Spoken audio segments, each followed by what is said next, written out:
Welcome back, hope you're doing well. Andy here from Drive Steady, and in this video I'm reviewing the Bentley Flying Spur V8S. So a couple words come to mind when you say the word Bentley. Things like luxury, prestige, and craftsmanship. Now while some might look at a 7 Series or a S-Class, the Bentley name is on an entirely different level. As an example, it takes Bentley 17 days to make one of these flying spurs. If that's not next level, then I don't know what is. But putting that aside for a moment and putting aside the fact that the Bentley name carries a little bit more weight, what's it like to experience this ultra luxury sedan? We're going to find out in this review of the Bentley Flying Spur V8S.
Alright, so let's go ahead and get started with the review, and a big thank you to Keys Mercedes for allowing me to review this Bentley today.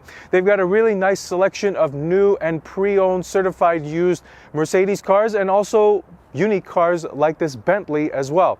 So first things first, let's talk about the exterior, and this thing is absolutely massive.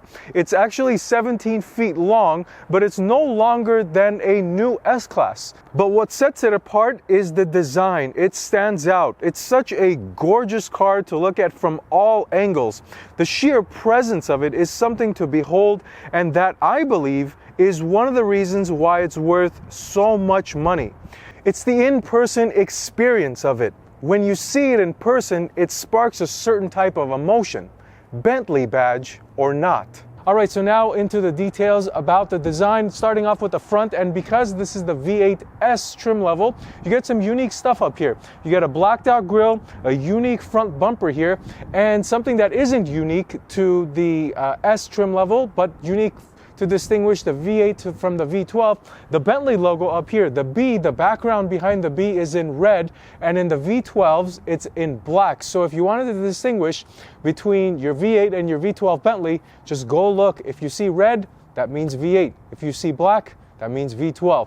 And finally, on the front end, my favorite design element and a hallmark of this Bentley are the dual front headlights. I mean, the intricacy and the design and the coolness, for the lack of a better term, of these headlights. You've got the Bentley insignia going around the headlight. It just looks like an expensive piece. It almost looks like a jewelry item, the headlights on this Bentley. Alright, so speaking of jewels, there's also a pretty impressive unit down here underneath the hood. So this engine is a 4-liter twin turbocharged V8, making 521 horsepower and 502 pounds-feet of torque. It's mated to an 8-speed ZF automatic transmission, and it sends power to all 4 wheels.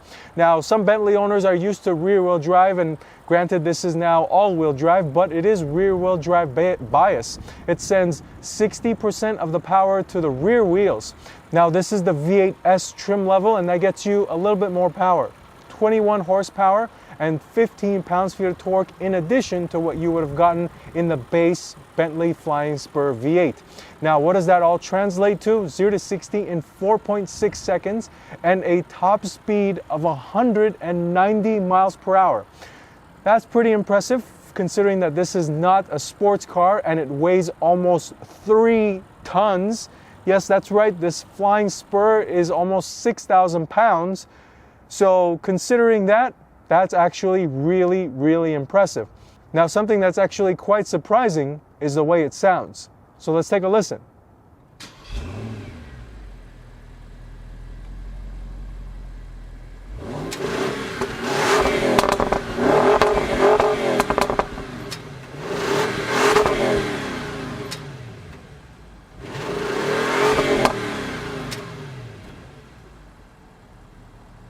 So what did you think of the exhaust of the V8S? Drop me a comment down below. But about the exhaust, there's another distinguishable item between the V8 and the V12 Bentleys. So in the V8, you can see that it's got an exhaust tip that's shaped like an 8. That's on purpose to signify V8. If you get a V12, you get an oval exhaust tip.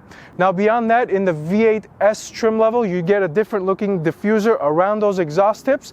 And coming up to the trunk, now the way you open the trunk is with a button on the key. There's a button on the interior, and then you can also press the red B here on the trunk lid.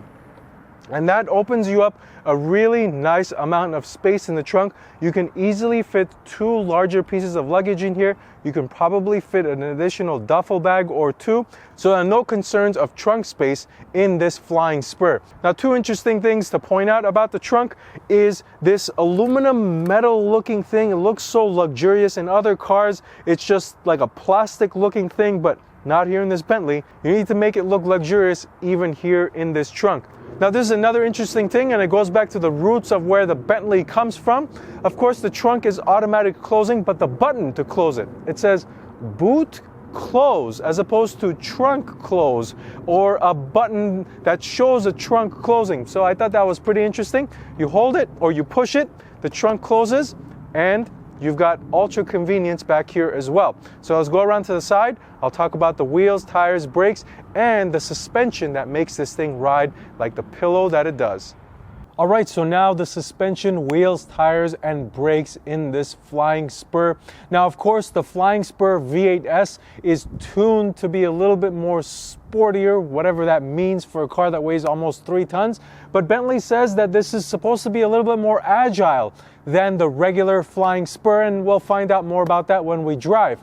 But as far as the mechanics go, this is an air suspension, and it does have adaptive dampers. You have 2 methods of adjustability. You can actually adjust the ride height on this thing. There's a button on the interior. You push that, the car drops down low or lifts back up, and I believe this automatically does it as well, depending on your speed, to give you that comfortable ride that you're expecting in this Bentley. And also there are adaptive shocks that are also controllable inside the infotainment system. You can see here that you have the ability to tune it from comfort to a little bit firmer in a sports setting. Now, as far as the wheels go, you have 20-inch wheels on this one. You can upgrade them to 21 inches if you wanted to at the time, and they're wrapped with 275 section tires. Inside the wheel barrel, I was shocked. There's almost a 16-inch rotor in the front here. It's being bitten onto by a red painted Bentley caliber. In the back, you've got 14-inch brakes, so it's a pretty decent sized brake. This is a big, heavy car, and brakes are important to get it stopped. Now let's jump onto the inside and let's talk about all the luxuries there are in there. All right, so now the interior of the Bentley, and this, in my opinion, is where most of your money is going, because this is a handcrafted interior. Everything is put together by hand in here. And some examples of craftsmanship: the wood in this Bentley, or in all Bentleys as a matter of fact, is from one piece of tree, because they want the pattern and the color of the wood to remain consistent throughout the entire car. As far as picking out the wood that goes in a Bentley, the grandmaster, or whatever you want to call it for the lack of a better term, the person who picks out the wood spends 2 days just picking the wood that goes into the car. Now, that is absolutely not crazy, because it's just a sign of attention to detail and the craftsmanship that goes unnoticed when you just look at it and you're not aware of it. This thing has materials in places that you would not expect. Like, for example, this entire roof of this Bentley, all the sections here you see above the belt line is leather. In other cars, it's like some fabric or Alcantara at best. It's literally, this whole thing is covered in leather. The seat, the bottom of the seat is covered in leather. This area here that you would expect to be hard plastic, it's leather. It's truly remarkable the amount of fine materials there are in this Bentley. So now let's jump into some of the details. So the seat, this seat is very comfortable. It is not aggressive. It's meant to be lofty and kind of pillow you along, and it's kind of like you're sitting in your couch or your lazy boy in your living room. But it is definitely a comfortable seat. It is massaging. There's a button here, you push that. It's got all these levels of adjustment, and it really makes you feel right at home. Very comfortable seat.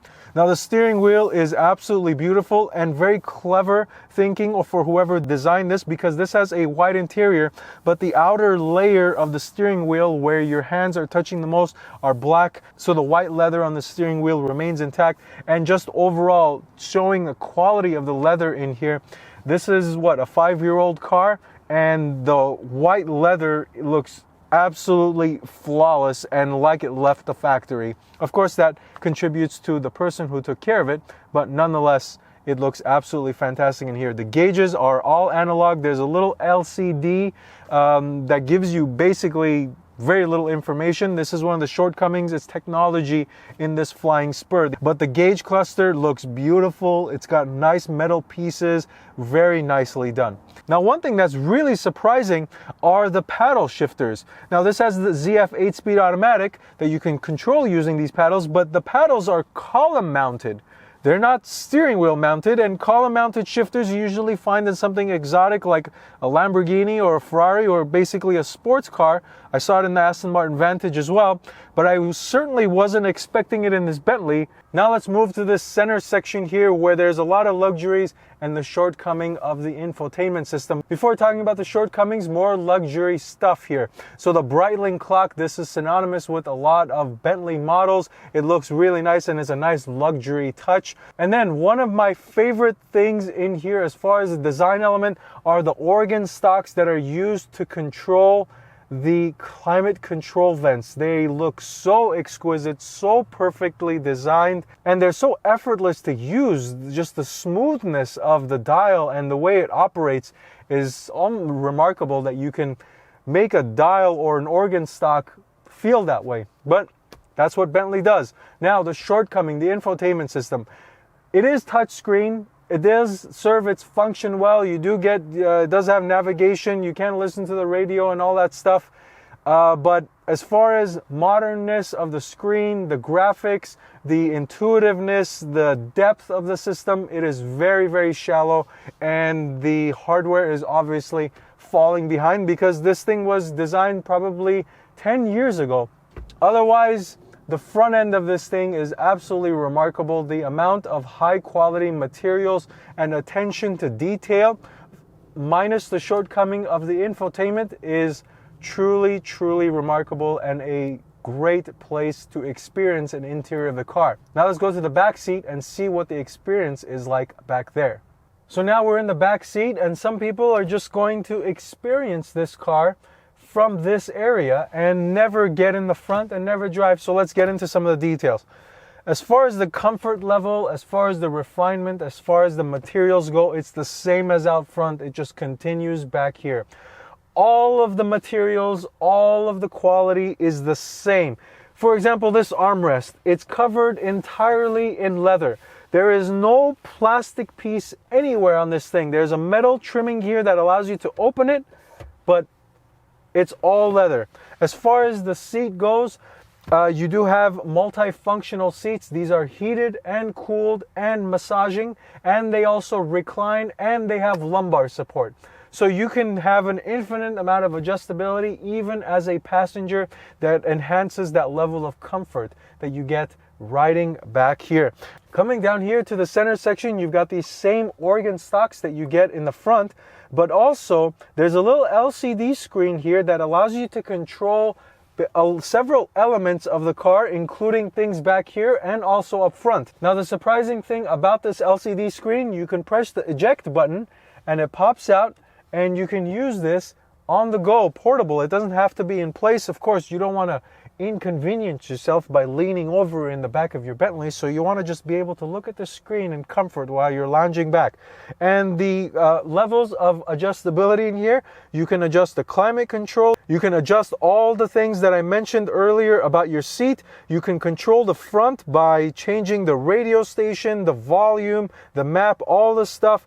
You can also look at the vehicle data as far as how fast the car is moving in, the clock. So you've got a really nice level of adjustability and luxurious features in the back seats here.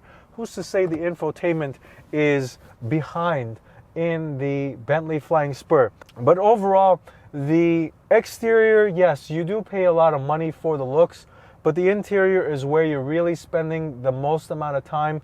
And whether you're in the front seat or in the back seat as a passenger, the experience of this Bentley Flying Spur's interior is top-notch and, in my opinion, worth the money.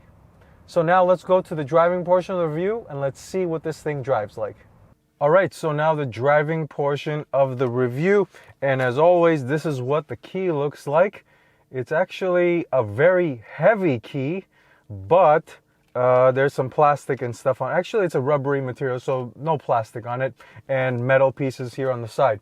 As far as visibility goes, this does feel like a very big car, but no issues seeing out front, over the shoulders, and any of that out the back. It's perfectly fine, no visibility issues. The price, so this is a $208,000 car when it was brand new, and obviously with cars of this status you can add a bunch of options and interiors, and there's also a Mulliner package on these Bentleys that gives it the cross-stitching pattern on the seats and more luxury than if you can imagine that. But nonetheless, this car is for sale. It has 9,300 miles and it's absolutely impeccable. If you're interested in this car, like I said, contact Keys Mercedes and Victor Hernandez will able to help you. And there's some other individuals as well. But give them a call. They've got an extremely friendly staff and they will be more than willing to help you out if you're interested in this car or any other Mercedes. Now, let's go ahead and foot on the brake. Couple beeps. And let's go for a drive. The V8 in this is extremely quiet and smooth. So now let's go release the parking brake. Let's go for a quick spin.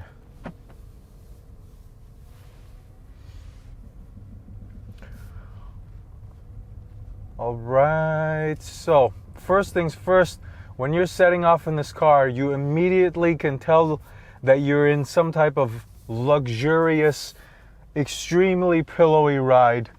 And I'm in the normal shock setting and I'm in the normal ride height setting.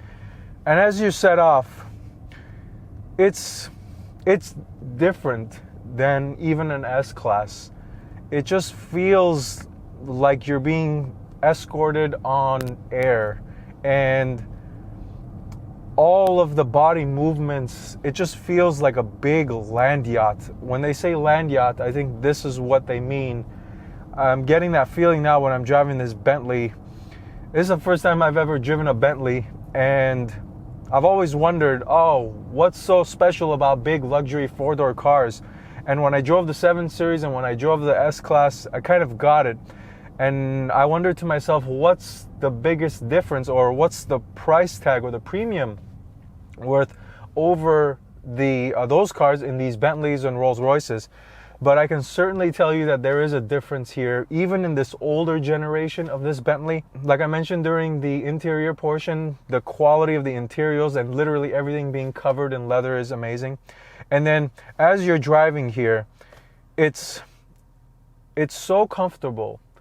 I was driving it around before the video and I was riding through bumps, and I thought in the S-Class it was like, oh, you don't even feel the bumps. No, in this car you truly do not feel the bumps. It's almost a numbing experience where all you feel is just your butt touching the seat. That's really it. Like the body motions are all being soaked up by the suspension and you're really just being taken along for a ride. This is truly truly a remarkable driving experience. Now, a couple of things that were kind of annoying for me. The turn signal is very close to the paddle shifter, and the paddle shifter being mounted on the column, I constantly found myself hitting the paddle shifter, and that's probably because I'm just not used to the car. But nonetheless, that was something that was somewhat annoying and had to get used to. But beyond that, let's go ahead, and this has a S mode or a sport mode, and you can drop it down in the transmission and it tunes the transmission to hold the gears longer, and the throttle gets a little bit more responsive. And let me tell you, this Bentley can move, and that V8S notion of it is identifiable when I click on the adaptive shock and I put it in sport. This thing surprisingly firms up. It's actually firm, still comfortable, but you can definitely notice a difference between comfort and sport in the adaptive damper setting. And it definitely does give it that somewhat sporty feel. And then the gas pedal with a V8, it's got effortless torque. It really gets up and goes when you put your foot in it, and it holds the gear too. So you get that somewhat sport feeling, but that's not what this car is really all about. It can get up and go. So gas,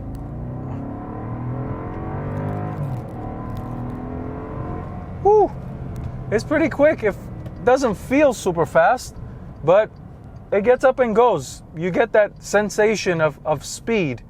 And considering how big the car is, it still does everything very comfortably. Decent, not bad. So you do get a little bit of best of both worlds here. But again, this car, I'm gonna go ahead and put it back in the normal setting or the comfort setting, because this is where this car shines. And I read something about the interior on it being 62 decibels. That is, Bentley measures it at that point, and I'm not surprised because it is whisper quiet in here. If I don't talk and I push the brake, I could hear the pumping motion or the mechanism inside the brake. It's so quiet here. It's a remarkable driving experience, and it's something that's educated me as far as driving a car in this ultra luxurious class. So if you've got any other questions for me, please leave me a comment down below or send me a message on Instagram at DriveSteady. Otherwise, thank you for watching this video. Until next time, drive steady.